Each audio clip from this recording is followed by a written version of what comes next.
Assalamualaikum anak-anak. Bagaimana kabarnya hari ini?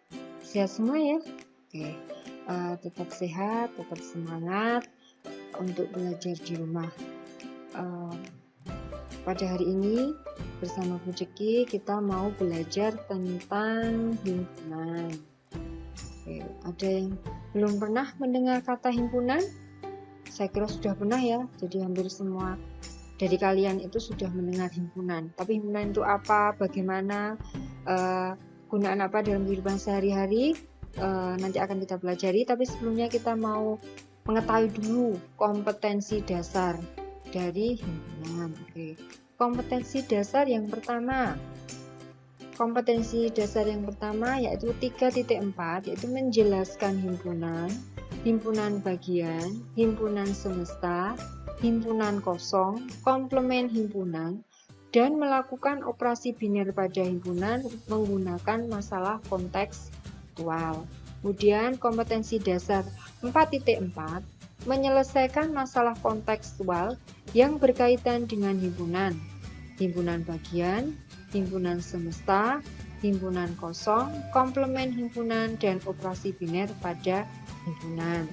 Oke, itu kompetensi dasarnya. Selanjutnya kita harus mengetahui dulu, setelah kita mempelajari materi tentang materi himpunan pada kali ini, apa tujuannya? Tujuannya adalah yang pertama, kalian dapat menjelaskan konsep himpunan. Yang kedua, kalian dapat menyajikan suatu himpunan. Yang ketiga, kalian dapat menentukan himpunan semesta. Terus yang keempat adalah kalian dapat menentukan himpunan kosong. Itu adalah tujuan pembelajaran kita pada kali ini. Selanjutnya, coba anak-anak perhatikan gambar-gambar di atas. Gambar yang pertama adalah gambar ayam ya anak-anak.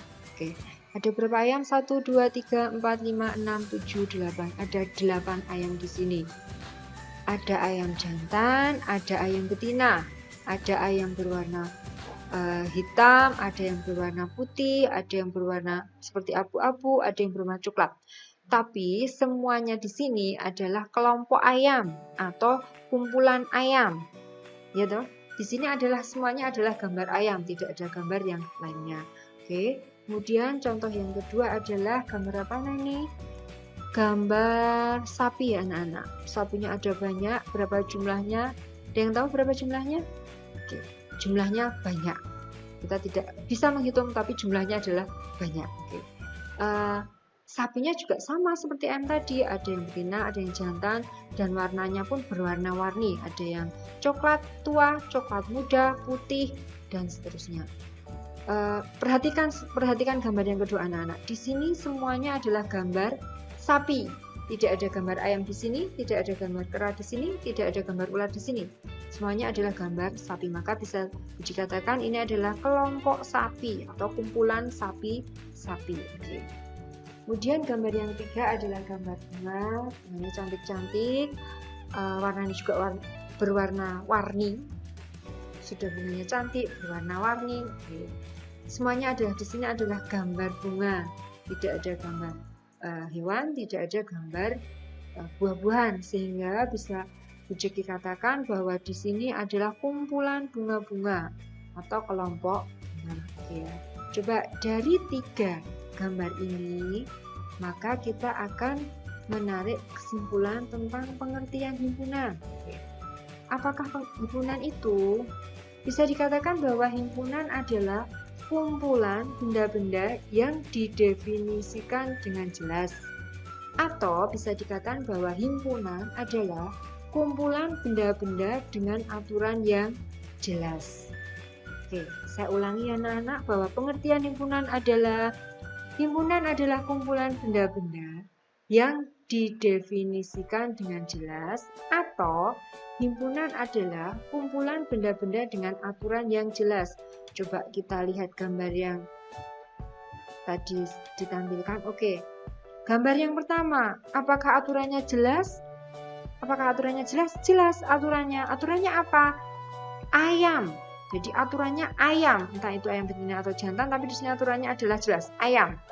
Kemudian gambar kedua aturannya juga jelas anak-anak, yaitu aturannya sapi. Tidak ada gambar yang lainnya di sini selain sapi. Oke. Kemudian gambar yang ketiga adalah bunga. Aturannya apa? Jelas-jelas aturannya bunga.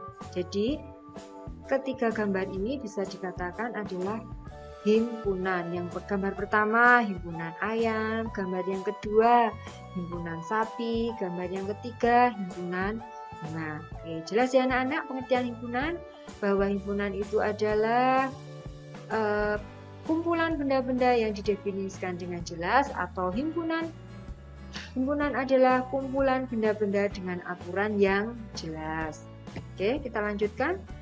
Selanjutnya adalah anggota himpunan dan lambangnya. Bahwa setiap benda yang menjadi anggota suatu himpunan disebut anggota atau elemen atau unsur. Jadi ada yang menyebut elemen, ada yang menyebut unsur, ada yang menyebut anggota. Anggota himpunan, elemen himpunan, atau unsur dari himpunan. Sama saja anak-anak. Kemudian simbol anggota himpunan itu adalah seperti ini. Kalian lihat ya ini. Yang saya tunjukkan ini seperti huruf E tapi sudutnya tidak siku-siku, sudutnya tumpul. Ini adalah simbol anggota himpunan atau simbol elemen himpunan. Oke, saya kasih contoh ya anak-anak. Diketahui himpunan P adalah himpunan yang anggotanya 1, 2, dan 3. Sehingga 1 itu adalah anggota dari himpunan P, 2 anggota dari himpunan P, dan 3 anggota dari himpunan P. Kemudian ada yang menuliskan, Bu, kalau 0 itu apakah anggota dari P? Apakah 0 anggota dari P? Tidak. Sehingga 0 itu ditulis seperti ini. Jadi ada tanda simbol elemen kemudian dikasih garis. Ini artinya bahwa 0 itu bukan anggota dari himpunan P. Jelas ya anak-anak? Ada anggota himpunan dan bukan anggota himpunan. Oke. Selanjutnya, kalian sudah belajar tentang pengertian himpunan, maka kita akan cek apakah kalian sudah paham ya tentang himpunan. Manakah yang merupakan himpunan? Yang pertama, kumpulan hewan-hewan yang berkaki 2. Kita kembali ke definisi himpunan. Definisi himpunan adalah kumpulan benda-benda yang aturannya jelas, yang didefinisikan dengan jelas. Untuk yang pertama, soal pertama, kumpulan hewan-hewan yang berkaki 2. Apakah hewan-hewan yang berkaki 2 ini jelas? Jelas. Jelas sekali aturannya, hewan berkaki 2. Jadi hewan berkaki 2 itu apa saja? Oh, ada ayam, ada bebek, ada itik, dan seterusnya. Jadi ini sudah jelas ya, aturannya sudah jelas anak-anak. Maka ini adalah himpunan. Kemudian contoh yang kedua, kumpulan hewan mamalia. Hewan mamalia, jelas aturannya, hewan mamalia. Yang bukan mamalia berarti tidak termasuk di sini. Maka contoh yang kedua pun disebut dengan himpunan. Contoh yang ketiga, kumpulan bunga yang indah. Kumpulan bunga yang indah, apakah aturannya jelas? Kita lihat dulu. Bunga yang indah, bagi saya ya, bunga bangkai itu bagi saya tidak indah gitu. Karena saya nggak suka ya itu bunga yang tidak indah, baunya juga nggak harum gitu. Tapi bagi sebagian orang penggemar bunga, mungkin peneliti, bahwa Rafflesia arnoldii atau bunga bangkai itu indah gitu. Jadi kan ada perbedaan di sini, ada perbedaan pendapat. Maka ini kan aturannya tidak jelas. Indah menurut siapa? Maka contoh yang ketiga ini bukan himpunan. Kita lanjutkan contoh yang keempat. Contoh yang keempat adalah kumpulan bilangan genap kurang dari 10. Aturannya apa? Bilangan genap kurang dari 10. Kalian bisa sebutkan bilangan genap kurang dari 10? Bisa, Bu. Oke, berapa aja? 2, 4, 6, 8. Oke, maka karena hampir semua orang menjawab itu, maka kita katakan bahwa kumpulan bilangan genap kurang dari 10 adalah termasuk himpunan. Sama, kumpulan 5 bilangan prima yang pertama. Ini juga aturannya apa? 5 bilangan prima yang pertama. Jelas, 5 bilangan prima yang pertama. Jadi kita hanya mengambil 5 bilangan prima yang pertama. 2, 3, 5, 7, dan 11. Itu adalah 5 bilangan prima yang pertama. Maka contoh yang kelima itu juga disebut dengan himpunan. Contoh yang keenam, kumpulan anak-anak yang tinggi. Aturannya apa? Kalau kalian menyebutkan anak-anak yang tinggi, tinggi menurut siapa gitu loh. Bagi saya 160 itu sudah termasuk tinggi anaknya, tapi bagi orang lain, oh enggak Bu, itu belum tinggi, itu rata-rata. Yang tinggi itu 180, 190 Bu. Jadi kan berbeda. Aturannya kan belum jelas. Tinggi menurut siapa? Standarnya apa? Kan belum jelas. Maka nomor 6 ini bukan merupakan himpunan. Sehingga dari 6 contoh ini, yang bukan himpunan adalah kumpulan bunga yang indah dan kumpulan anak yang tinggi. Ini bukan himpunan. Oke, jelas ya anak-anak? Bisa membedakan ya mana himpunan dan bukan himpunan. Oke, selanjutnya, bahwa himpunan itu bisa disajikan dalam beberapa cara. Oke, kita bisa menyajikan himpunan dengan 3 cara. Yang pertama, himpunan dinyatakan dengan menyebutkan anggotanya atau disebut enumerasi. Yang kedua, himpunan dinyatakan dengan menuliskan sifat yang dimiliki anggotanya. Kemudian yang ketiga, himpunan dinyatakan dengan notasi pembentuk himpunan. Sekali lagi, Bu Ciki ulangi ya, bahwa himpunan itu bisa disajikan dengan 3 cara. Dinyatakan dengan menyebutkan anggotanya, dinyatakan dengan menuliskan sifat yang dimiliki anggotanya, kemudian yang ketiga adalah dinyatakan dengan notasi pembentuk himpunan. Oke ya. Oke, kita lanjutkan. Akan kita bahas satu-satu. Yang dari yang pertama dulu. Dengan menyebutkan anggotanya. Apabila himpunan dinyatakan dengan menyebutkan anggotanya, yaitu dengan menuliskan semua anggota dari himpunan tersebut di dalam kurung kurawal dan tiap anggotanya dibatasi dengan tanda koma. Contoh yang pertama, saya kasih contoh yang pertama. A adalah himpunan. A merupakan bilangan prima antara 10 dan 40. Oke, A merupakan bilangan prima antara 10 dan 40. Bila ditulis dengan menyebutkan anggotanya, maka ditulis seperti ini. A sama dengan, kemudian kurung kurawal. Bilangan prima antara 10 dan 40 berapa saja? 11, 13, 17, 19, 23, 29, 31, dan 37. Oke, contoh yang kedua, B merupakan himpunan huruf vokal. Maka kita harus menuliskannya dengan menyebutkan semua anggotanya disebutkan. Maka himpunan B ditulis seperti ini. B huruf besar ya, huruf kapital. B sama dengan kurung kurawal, kemudian A, I, U, E, dan O, Oke, gitu ya anak-anak. Untuk yang pertama menyebutkan anggotanya, menyajikan himpunan dengan menyebutkan anggotanya seperti ini. Jadi semua anggotanya disebutkan, kemudian dikasih tanda koma. Oke. Menyajikan himpunan yang kedua yaitu dengan cara apa? Menuliskan sifat yang dimiliki anggotanya. Yaitu dengan menyebutkan semua syarat ataupun sifat yang dari anggota himpunan tersebut di dalam kurung kurawal. Contoh, A merupakan bilangan prima antara 10 dan 40.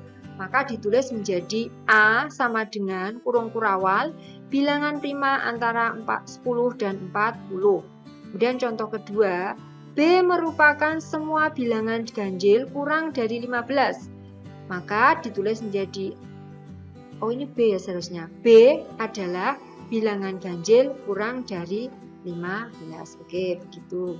Oke, contoh yang ketiga yaitu menyajikan himpunan dengan notasi pembentuk himpunan. Oke. Yaitu dengan menyebutkan semua sifat dari anggota himpunan tersebut dengan anggotanya dinyatakan dalam suatu variabel dan dituliskan di dalam kurung kurawal. Gimana maksudnya ini anak-anak? Coba kita ulangi. Kita pelan-pelan saja, alon-alon. Dengan notasi pembentuk himpunan, yaitu dengan menyebutkan semua sifat dari anggota himpunan tersebut dengan anggotanya dinyatakan dalam suatu variabel dan dituliskan dalam kurung kurawal. Oke, bedanya gimana? Oke, coba. Contohnya, A merupakan bilangan prima antara 10 dan 40, maka nulisnya seperti ini anak-anak.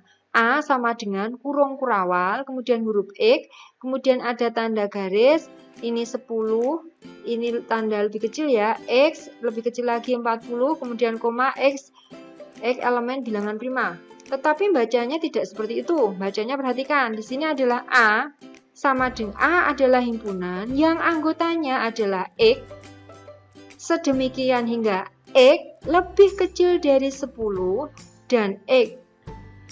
Oh, saya ulangi, meski salah. Ditulis menjadi seperti ini. Bacanya seperti ini anak. A sama dengan himpunan yang anggotanya X sedemikian hingga X lebih besar dari 10 dan X kurang dari 40, di mana X elemen bilangan prima.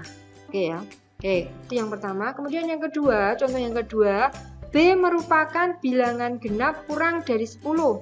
Maka apabila ditulis dalam notasi pembentuk himpunan seperti ini, huruf B besar sama dengan kurung kurawal X, kemudian tanda garis, kemudian X kurang dari 10, X elemen bilangan genap. Bacanya, B adalah himpunan yang anggotanya X sedemikian hingga X kurang dari 10, maka X anggota atau elemen bilangan genap. Itu tadi ya anak-anak, apabila menyajikan himpunan dinyatakan dengan 3 cara. Selanjutnya adalah himpunan semesta. Himpunan semesta didefinisikan sebagai himpunan yang memuat semua anggota ataupun objek himpunan yang dibicarakan. Himpunan semesta disimbolkan dengan huruf S besar atau huruf kapital. Saya ulangi, himpunan semesta didefinisikan sebagai himpunan yang memuat semua anggota ataupun objek himpunan yang dibicarakan. Himpunan semesta disimbolkan dengan huruf S. Sebagai contoh, misalkan A itu anggotanya adalah 3, 5, 7, dan 9. Maka kita bisa menuliskan himpunan semesta yang mungkin dari A, yaitu S itu adalah bilangan ganjil karena 3, 5, 7, 9 itu adalah bilangan ganjil. Atau S itu adalah bilangan asli. Kenapa? Karena 3, 5, 7, 9 itu termasuk bilangan asli. Atau S adalah himpunan bilangan cacah. 3, 5, 7, 9 juga termasuk bilangan cacah. Atau S adalah himpunan bilangan real. Jadi semuanya ini merupakan himpunan semesta dari A. Tetapi kita tidak bisa menuliskan sebagai S itu bilangan prima.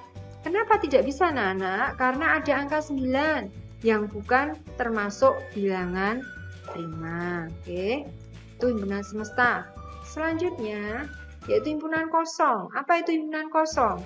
Himpunan kosong didefinisikan sebagai himpunan yang tidak memiliki anggota. Himpunan kosong disimbolkan dengan huruf seperti ini, ada kosong, huruf O, kemudian digaris, atau kurung kurawal, tapi tidak ada isinya. Itu adalah simbol himpunan kosong. Sebagai contoh, misalkan B adalah himpunan bilangan ganjil yang habis dibagi 2. Karena tidak ada bilangan ganjil yang habis dibagi 2, maka B tidak memiliki anggota sehingga merupakan kosong. Ditulis B himpunan kosong. Seperti itu ya anak-anak, himpunan kosong. Kemudian, dari pemaparan yang disampaikan Bu Ciki tadi, yaitu tentang pengertian himpunan, menyajikan himpunan, kemudian himpunan semesta dan himpunan kosong, maka ini akan saya berikan soal-soal sebagai latihan. Apakah kalian sudah memahami apa yang Ibu sampaikan apa tidak? Soalnya tidak banyak. Di soal yang pertama, kalian hanya memilih mana yang merupakan himpunan dan mana yang bukan merupakan himpunan. Itu soal yang pertama. Soal yang kedua, nyatakan himpunan A, yaitu yang anggotanya 1, 3, 5, 7, dengan kata-kata dan dengan notasi pembentuk himpunan. Kemudian yang ketiga, soal ketiga, di antara himpunan berikut, manakah yang merupakan himpunan kosong? Apakah himpunan bilangan cacah kurang dari 1? Apakah himpunan bilangan prima genap yang lebih dari 10? Ataukah himpunan bilangan prima antara 30 dan 35? Atau yang D, himpunan nama-nama mata angin yang berawalan dengan huruf S? Oke, untuk soal yang keempat, yaitu tentukan dua himpunan semesta yang mungkin untuk himpunan berikut. Himpunan pertama yaitu 2, 4, 16, 32. Kalian menentukan dua himpunan semesta yang mungkin untuk himpunan ini. Kemudian himpunan yang kedua adalah himpunan yang anggotanya kelinci, ayam, dan bebek. Kalian juga harus menentukan himpunan semesta dari himpunan ini. Kemudian yang himpunan ketiga adalah himpunan yang anggotanya A, I, U, E, dan O. Kalian harus menentukan dua himpunan semesta yang mungkin untuk himpunan ini. Oke ya anak-anak, itu tadi ada 4 soal untuk latihan hari ini. Coba silahkan kalian kerjakan sehingga nanti Bu Jeki tahu apakah kalian sudah paham materi hari ini atau belum. Kalau ada kesulitan dalam mengerjakan, silahkan nanti ditanyakan Bu Jeki. Oke ya anak-anak, mungkin itu saja untuk pembelajaran hari ini. Tetap sehat, tetap semangat, walaupun belajar di rumah. Masalah, oke? Itu saja. Kita insya Allah bertemu di lain waktu. Assalamualaikum warahmatullahi wabarakatuh.